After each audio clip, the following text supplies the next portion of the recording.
Oke, Assalamualaikum warahmatullahi wabarakatuh. Indonesia felt like a place we had been to many times before, just not in a waking state. As fantastical as this might sound, what we found here was quite literally the stuff dreams are made of.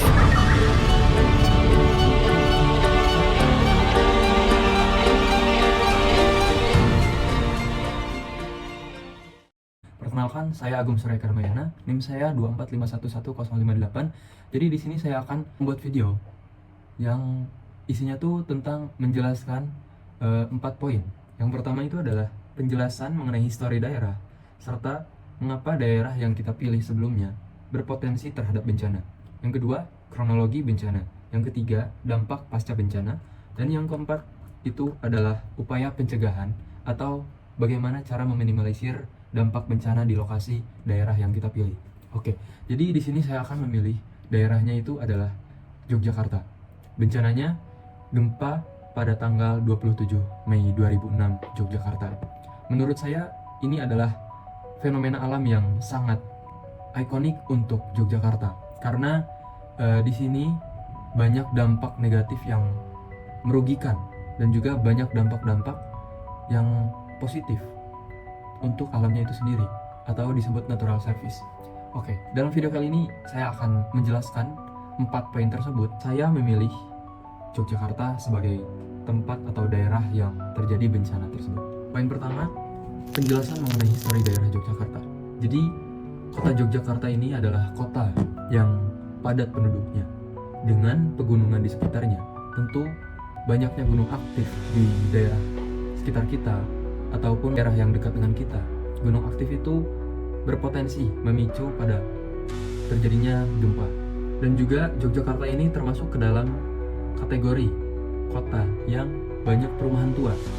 Mungkin secara bahan-bahannya yang seperti modelan kayu ataupun dan yang lainnya. Dilansir dari web bantul.go.id, jika secara geologis karakteristik tanah di Yogyakarta itu termasuk tanah lempung atau aluvial, khususnya di daerah Bantul dan sekitarnya. Lalu, kenapa daerah Yogyakarta berpotensi terhadap bencana? Yogyakarta ini adalah kota yang dapat dikatakan dekat dengan gunung aktif, dan pasti daerah yang dekat dengan gunung aktif itu akan memiliki potensi bencana gempa yang paling tinggi. Jadi, di mana terdapat gunung aktif, maka disitulah akan terjadi mungkin lebih dari satu bencana dan mungkin akan lebih intens terhadap bencana. Yang kedua, kronologi bencana Yogyakarta, gempa Yogyakarta 27 Mei 2006. Saya mengutip dari detik.com. Beberapa hari sebelum gempa terjadi, warga melaporkan adanya aktivitas alam yang mencurigakan dan membuat warga resah, seperti air menyembur dari sumur, tanah yang bergetar, hingga air bak yang terjadi gerakan seperti ombak. Hal ini membuat warga Yogyakarta cemas. Namun ada juga perspektif orang lain yang mengucapkan bahwa gempa Yogyakarta pada tahun 2006 ini terjadi secara sangat tiba-tiba, sehingga ketiba-tibaan tersebut menimbulkan banyaknya korban. Karena di saat semua orang istirahat, maka tiba-tiba terjadilah bencana gempa yang sangat dahsyat. Lalu, saya mengutip lagi dari Wikipedia dan Merdeka.com. Gempa terjadi di 27 Mei 2006 pada pukul 5 pagi lebih 53 menit waktu Indonesia Barat, dengan pusat epicentrum berada di dekat Sungai Opak, sekitar 6 km dari pantai selatan Yogyakarta. Pencairan tanah terjadi di dekat zona sesar opak selebar 2,5 km atau 1,6 mil. Pasir mendidih menyebar ke samping, mengendap dan longsor. Beberapa bangunan miring hingga runtuh. Kekuatan gempa diukur mencapai 5,9 skala Richter, sementara Survei Geologi Amerika Serikat mencatatnya sebagai 6,3 skala Richter. Lalu guncangannya berlangsung selama 57 detik dengan kedalaman 12,5 km. Kedalaman tersebut merupakan kedalaman yang bisa disebut dangkal, sehingga menimbulkan kerusakan yang parah di wilayah yang terdampak dan intensitas maksimum Mercalli mencapai angka 9, dan itu bisa disebut kategori yang hebat. Gempa tersebut diduga akibat dari pergeseran sesar opak. Lokasi sesar opak itu khususnya letaknya berada di daerah kota Bantul. Lalu dampak pasca bencana, ada 4 kriteria yang pertama terhadap infrastruktur. Mengutip dari artikel mahasiswa Universitas Islam Indonesia Prodi Ilmu Komunikasi yang ditulis oleh Megitaria Sanita. Terdapat 71.763 rumah rusak total, 71.372 rumah rusak berat, dan 66.359 rumah rusak ringan. Dan sumber dari penanggulangankrisis.kemkes.go.id, selain rumah, berbagai fasilitas publik juga terkena dampak, termasuk sekolah, fasilitas kesehatan, dan tempat ibadah.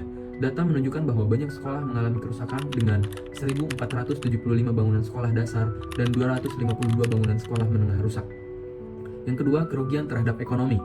Sumber Bappenas, jumlah total kerusakan dari kerugian akibat gempa bumi diperkirakan mencapai 29,1 triliun rupiah, dan juga karena kerusakan yang parah, banyaknya pekerja yang nganggur karena fasilitas untuk bekerjanya telah rusak.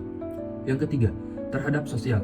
Hilangnya akses fasilitas pendidikan, timbulnya gangguan mental seperti trauma tinggi, kehilangan kesadaran, dan banyaknya korban yang tinggal di pengungsian dengan waktu yang cukup lama karena kehilangan tempat tinggal. Yang keempat, natural service. Bagi kehidupan sosial, ada pula meningkatkan kesadaran masyarakat, perubahan kebijakan dan regulasi, pengembangan program kesiapsiagaan bencana, munculnya komunitas action planning atau pemetaan wilayah rawan bencana, dan penyusun rencana aksi siap siaga menghadapi bencana di masa yang akan datang, rehabilitasi lingkungan, edukasi dan penelitian, dan natural service bagi alam dan keuntungan untuk manusia. Yang pertama ada meningkatnya kesuburan tanah, terangkatnya mineral-mineral ke permukaan, terbentuknya perkembangan pembentukan tanah karena yang diakibatkan pergeseran tanah, sehingga terbentuknya landscape tanah yang indah. Poin terakhir adalah upaya pencegahan atau meminimalisir dampak bencana di lokasi. Yang pertama, penerapan standar bangunan tahan gempa, yaitu pemerintah mendorong pembangunan rumah dan fasilitas umum dengan desain yang tahan gempa, seperti menggunakan rangka baja ringan, beton bertulang, atau kayu dengan struktur yang fleksibel. Yang kedua, program retrofitting, perbaikan bangunan lama agar tahan gempa, diterapkan untuk bangunan yang sudah ada. 3. Pemetaan risiko bencana. Yang keempat, pemasangan alat deteksi gempa. 5. Penyebaran informasi bencana secara cepat. 6. Perbaikan infrastruktur publik dengan standar tahan gempa. Untuk kesimpulan, saya setelah mencari tahu dan mendalami informasi-informasi yang sebelumnya belum saya ketahui, karena saya ditugaskan untuk mencari informasi atau meneliti tentang bencana yang ada di daerah sekitar. Kini saya menjadi tahu hal-hal penting dan hal-hal yang sangat tragis yang diakibatkan oleh bencana alam.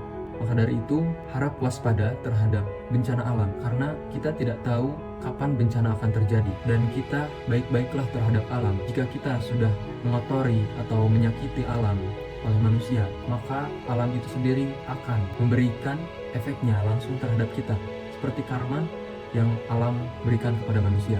Mungkin itu saja tugas video dari saya. Assalamualaikum warahmatullahi wabarakatuh.